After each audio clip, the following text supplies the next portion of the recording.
సమాజంలో న్యాయాన్ని రక్షించే న్యాయవాదులే నేడు వారి రక్షణ కోసం అనేసి ప్రొటెక్షన్ యాక్ట్ కోసం తిరిగే పరిస్థితి కనిపిస్తూ ఉంది. దేశవ్యాప్తంగా లాయర్ ప్రొటెక్షన్ యాక్ట్ని అమలు చేయాలని అంటూ కూడాను లాయర్లు అన్ని రాష్ట్రాల్లో కూడా ధర్నా చేసిన పరిస్థితి అయితే కనిపిస్తూ ఉంది. అయితే కొన్ని రాష్ట్రాల్లో అయితే ఇదైతే అమలు అయితే కాబడింది. అలాగే తెలుగు రాష్ట్రాల్లో కూడాను అంటే ఇటీవల తెలంగాణలో కూడా అమలు చేసినట్లుగా చెప్తూ ఉన్నారు.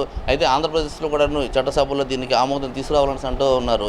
అయితే వాస్తవంగా చెప్పాలని అంటే మనం ఈ లాయర్ ప్రొటెక్షన్ యాక్ట్ గురించి మాట్లాడుకుంటున్నాం అంటే న్యాయాన్ని రక్షించే న్యాయవాదుల పరిస్థితి ఏ విధంగా ఉందో మనం ఒకసారి దాని గురించి మనం క్షుణ్ణంగా ఆలోచించాల్సిన పరిస్థితి ఉంది.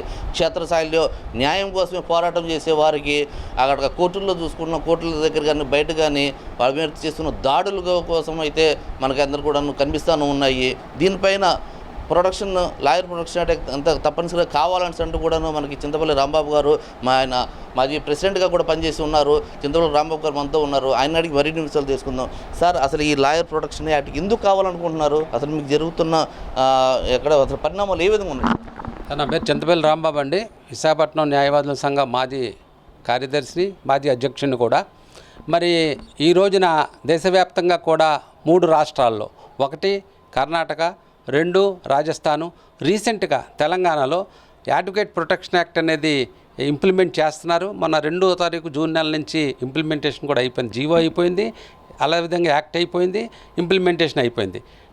మీ ద్వారా నా రిక్వెస్ట్ ఏంటంటే ప్రస్తుత ప్రభుత్వానికి, ఈ ప్రభుత్వం కూడా మాకు అడ్వకేట్స్కి ప్రొటెక్షన్ యాక్టు చట్టసభల్లో చేసి అది ఇంప్లిమెంటేషన్ చేయవలసిందిగా రిక్వెస్ట్ చేస్తున్నాం. దానికి కారణం ఏంటంటే మరి ఈ రోజున న్యాయవాదులు వెళ్ళి న్యాయం కోసం పోరాడుతూ ఉండి అదేవిధంగా ఇంకో కోణంలో మరి ఎంతోమంది న్యాయవాదులు రకరకాల కారణాల వల్ల హత్యలు కాబడుతున్నారు, భయభ్రాంతులకు గురవుతున్నారు కొన్ని కేసుల్లో. అదేవిధంగా చాలా నష్టపోతున్నారు న్యాయవాదులు. కాబట్టి వాళ్ళకి పరిరక్షణ కోసం ఏపీ అడ్వకేట్స్ ప్రొటెక్షన్ యాక్ట్ కావాలనేది చాలా కాలం నుంచి డిమాండ్ ఉంది. చాలా కాలం నుంచి ప్రభుత్వాన్ని రిక్వెస్ట్ చేస్తున్నాం. ఇప్పుడు దేశంలో 3 రాష్ట్రాల్లో ఇంప్లిమెంట్ చేశారు కాబట్టి మా రాష్ట్రంలో కూడా ఆ యాక్ట్ని తీసుకొచ్చి ఇంప్లిమెంట్ చేస్తే న్యాయవాదులందరూ కూడా చాలా ఆనందపడతారని తెలియజేసుకుంటున్నాను. సార్, ప్రధానంగా మనం చూస్తున్నట్లయితే న్యాయస్థానంలోనే బయటకు వచ్చిన తర్వాత అక్కడే గొడవలు జరుగుతూ ఉన్న సందర్భంలో చూసుకుంటే ఇది నార్మల్ గొడవలే అన్నట్లుగా తీసిపారేసే పరిస్థితి కనిపిస్తుంది. ఎందువల్ల అంటారు? ఈ పరిస్థితి ఎందుకు వచ్చిందంటారు? ఇప్పుడు ఉన్న పరిస్థితుల్లో ప్రజలకి యాక్చువల్గా పూర్వం మా చిన్నప్పుడు నాన్నగారు ప్లేటర్ చేశారు, నేను చేశాను, పీపీ చేశాను. మరి న్యాయవాదులు అంటే సమాజంలో కానీ అన్ని రకాలుగా వర్గాల్లో కానీ ఒక గౌరవం ఉండేది. రాను కారణం ఏమైతే అయినప్పటికీ అందులో కారణంలో మా పాత్ర కూడా ఉండొచ్చు, న్యాయవాదుల పాత్ర.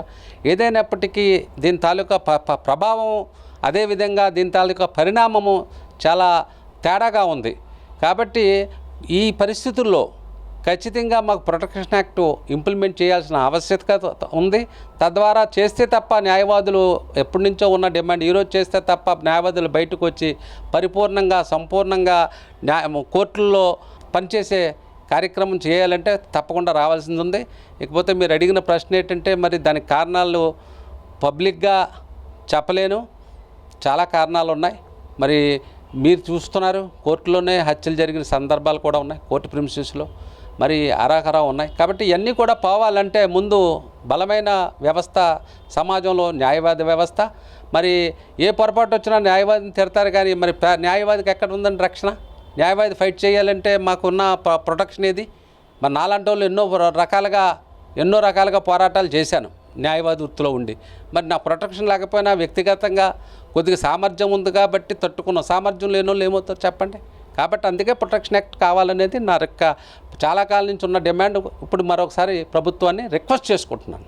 సరే, దీంట్లో కొన్ని విమర్శలు కూడా వినిపిస్తూ ఉన్నాయి. మీ వాగ్దానంగా అంత కావాలని కోరుకుంటున్నారు, మా బాగానే ఉంది. కాకపోతే ఇక్కడ జరుగుతుంది ఏంటంటే ఇప్పుడు ఆల్రెడీ మనకి ఐపీసీ కోర్టు ఉంది, బిఎన్ఎస్ ఉంది. దాంట్లో కూడాను ఎవరైనా చట్టపరంగా చర్యలు తీసుకున్నప్పటికీ, ఎవరైనా బెదిరింపులు పాల్గొన్నప్పటికీ, ఎవరైనా కక్షపూరిత కార్యక్రమాలు చేస్తే వాళ్ళని యాక్షన్ తీసుకోవడానికి అన్ని చట్టాలు ఉన్నాయి. మీకు ప్రత్యేకమైన చట్టాలు ఎందుకు కావాలనుకుంటున్నారు సార్? మాకు ఎందుకు కావాలనుకుంటున్నాం అంటే భయభ్రాంతులు కొన్ని రకాల కేసుల్లో ప్రజల నుంచి న్యాయవాదులకి భయభ్రాంతులు చేసే కార్యక్రమాలు జరుగుతున్నాయి. అవి మరి భయాంతులు అవుతే న్యాయవాదులు ఎలా ప్రొటెక్షన్ లేకుండా కేసులు చేస్తారు, ఎలా బయటకు వస్తారు, ఏ రకంగా చూస్తారు? మరి ఈ రోజున మీకు తెలుసు, ఎస్సీ ఎస్టీ యాక్ట్ ఏ రకంగా ఇంప్లిమెంటేషన్ అయ్యి ఏ రకంగా నడుస్తుందో, మరి అలాగ ఏదైనా చిన్న తప్పిదాలు ఒక 5% ఉన్న రక్షణ మాత్రం 95% ఉంటుంది. 100% కూడా ప్రొటెక్షన్ ఉంటే సమాజానికి, న్యాయవాదులకి, ప్రభుత్వానికి, అన్ని వర్గాల్లో కూడా బలంగా ఉంటుంది.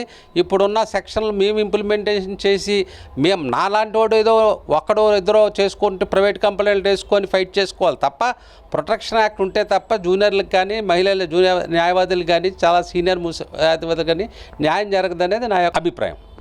సార్, వాస్తవంగా చెప్పాలంటే ప్రభుత్వ ఉద్యోగుల్లో ప్రభుత్వం గురించి పోరాటం చేస్తారు కాబట్టి, దాని గురించి పనిచేస్తారు కాబట్టి వాళ్ళకి ఒక యాక్ట్ అంటూ ఉంది సార్ వాస్తవానికి.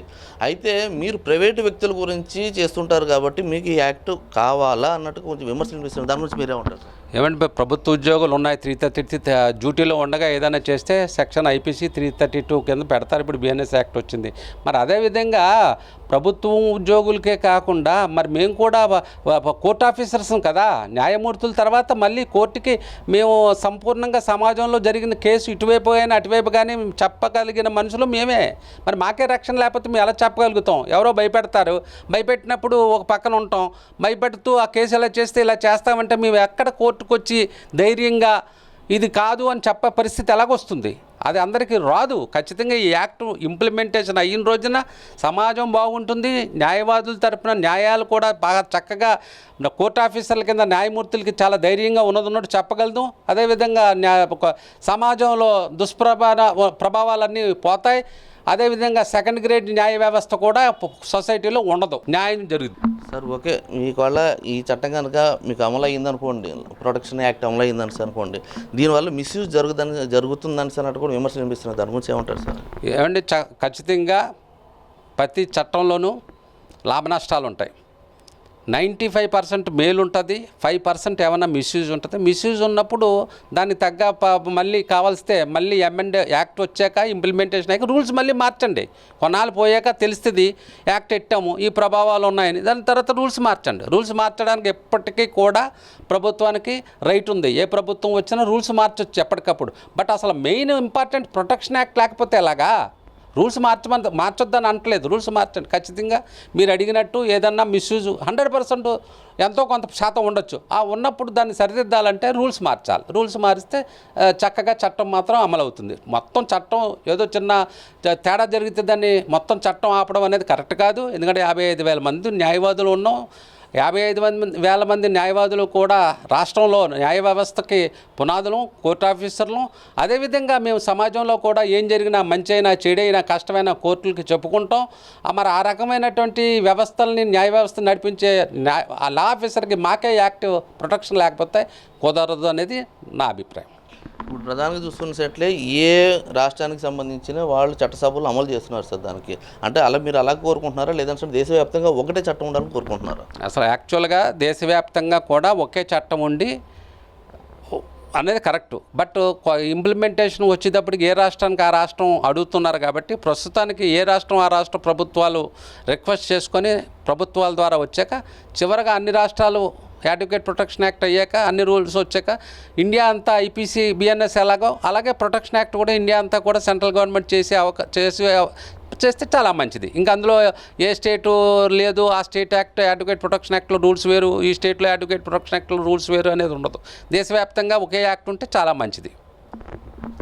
మనం ప్రధానంగా చూసుకుంటున్నాము, న్యాయాన్ని రక్షించే న్యాయవాదులకే రక్షణ లేకుండా పోతుందన్నది జగమేరిన సత్యం అందరికీ కనిపిస్తూ ఉంది. మాకంటూ మేము న్యాయాన్ని రక్షించడానికి ఉన్నాము, మాకంటూ ప్రొటెక్షన్ యాక్ట్ అనేది కంపల్సరీ కావాలి, మా రక్షణకి ఎవరు బాధ్యులు అని అనుకుంటున్నా అన్న ప్రశ్న కూడా ఉంటుంది.